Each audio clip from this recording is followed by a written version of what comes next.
From the Blues Hotel Collective, welcome to Blues Moments in Time, where every groove holds a memory and every moment echoes the truth of what came before. Today, we rewind the reel, trace the footsteps, and revisit the chapters that shaped the blues. Here is our host, Kelvin Huggins. Welcome to Blues Moments in Time, your daily journey into the history of the blues. Today we turn our attention to October 21st, a date that perfectly encapsulates the Bittersweet Symphony of the blues. It's a day marked by the tragic loss of a pioneering voice, the birth of several musicians who would go on to define entire genres, and the crowning, although controversial, achievement of a rock and roll king. It's a day of hellos and goodbyes, reminding us that the blues is a story of both profound sorrow and resilient joy. We begin with a sombre note. On October 21, 1931, the world lost a truly unique and influential voice when Robert Hicks, known to the world as Barbecue Bob, died from pneumonia in Lithonia, Georgia. He was only 29. Hicks was a leading figure in the Piedmont blues style, characterised by its intricate finger-picking guitar technique. His nickname wasn't just a gimmick. It came from his job as a cook at Tidwell's Barbecue in a suburb of Atlanta. His iconic promotional photos, showing him in a full white chef's apron and hat, holding his 12-string guitar, perfectly captured the working-class heart of the blues. He wasn't just playing the music, he was living the life it described. Despite his tragically short recording career, which lasted only from 1927 to 1930, he left an incredible mark. His powerful, rhythmic playing on the 12-string guitar was a signature sound. Among his most famous and enduring songs are Barbecue Blues, Woke up this morning gone, twixt midnight and day. I woke up this morning, twixt midnight and day, with my hand around my pillow while my brownie used to lay. Mississippi Heavy Water Blues. I was walking down the levee with my head hanging low, looking for my sweet mama, but she ain't here no more. That's why I'm crying, Mississippi Heavy Water Blues. And Motherless Chili Blues. If I mistreat you, gal, I sure don't mean no harm. If I mistreat you, gal, I sure don't mean no harm. I'm a motherless child and I don't know right from wrong. His death at such a young age was a profound loss, cutting short a career that was instrumental in popularising the Atlanta blues scene. On a much brighter note, October 21st also marks the birth of several musicians whose contributions would shape the future of blues, soul and rock music for decades to come. On this day in 1941, Steve the Colonel Cropper was born on a farm near Dora, Missouri. After his family moved to Memphis, Tennessee, Cropper would become an indispensable architect of the Stax sound.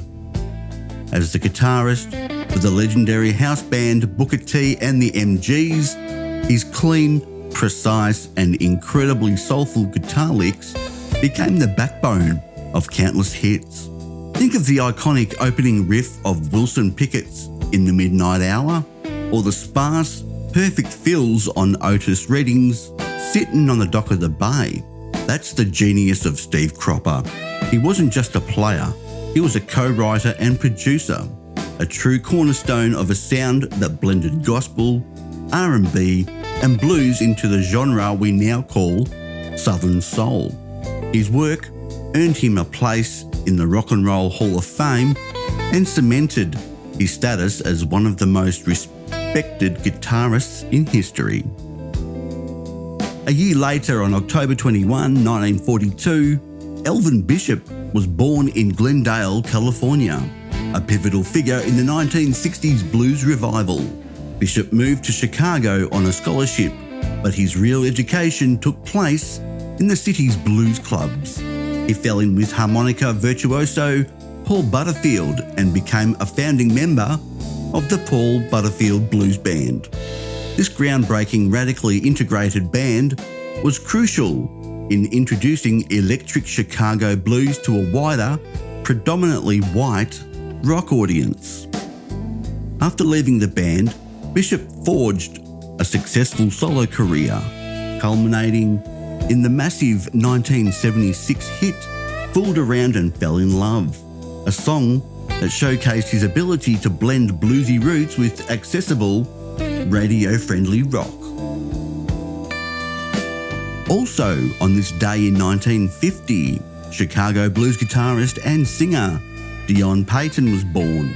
While perhaps not as widely known as Cropper or Bishop, Payton was a vital force in preserving the raw, electrified sound of Chicago's West Side blues.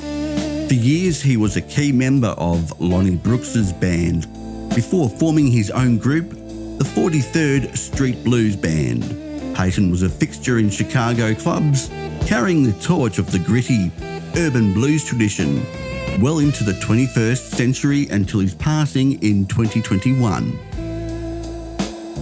Now for one of music history's great ironies.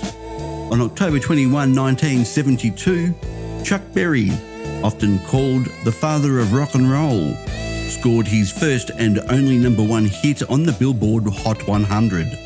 But it wasn't for classics like Johnny B. Good, Maybelline, or Roll Over Beethoven. It was for a live, playful song full of cheeky lyrics called My Ding-A-Ling. Recorded at the Lanchester Arts Festival in England, the track is a sing-along with the crowd, built around simple call and response and old-school humour.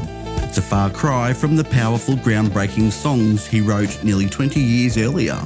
For some fans, it felt like an odd and even silly way to top off such a legendary career. Still, the song's success shows how strong Berry was on stage and how much people connected with his energy. And finally, we stretch the definition of the blues just a little bit to acknowledge another monumental birth on this day. On October 21, 1917, John Burke's Dizzy Gillespie was born in Cherwar, South Carolina. While known as one of the founding fathers of bebop jazz, Gillespie's musical roots were deeply intertwined with the blues. The blues is a bedrock of jazz, and Gillespie's work, with its complex harmonic structures and blistering rhythmic innovations, was an evolution of that foundation. He often incorporated blues forms and sensibilities into his compositions. His collaborations with figures like Charlie Parker fundamentally changed the language of American music, and that new language would in turn influence generations of R&B, soul and blues rock musicians. His birth is a reminder of the rich, interconnected tapestry of African American music. And that's our look at October 21 in blues history. It's a day that saw the light of a Piedmont star extinguished far too soon, while also welcoming the arrival of musicians who would build new sonic worlds on the foundations of the blues. It gave us the soulful precision of Steve Cropper, the revivalist fire of Elvin Bishop, and the ironic chart-topping victory of Chuck Berry. It's a day that truly reflects the full spectrum of the human experience, which is, after all, what the blues is all about. Join me tomorrow as the Blues Hotel Collective presents Blues Moments in Time. I'm Kelvin Huggins. Until then, keep the blues alive.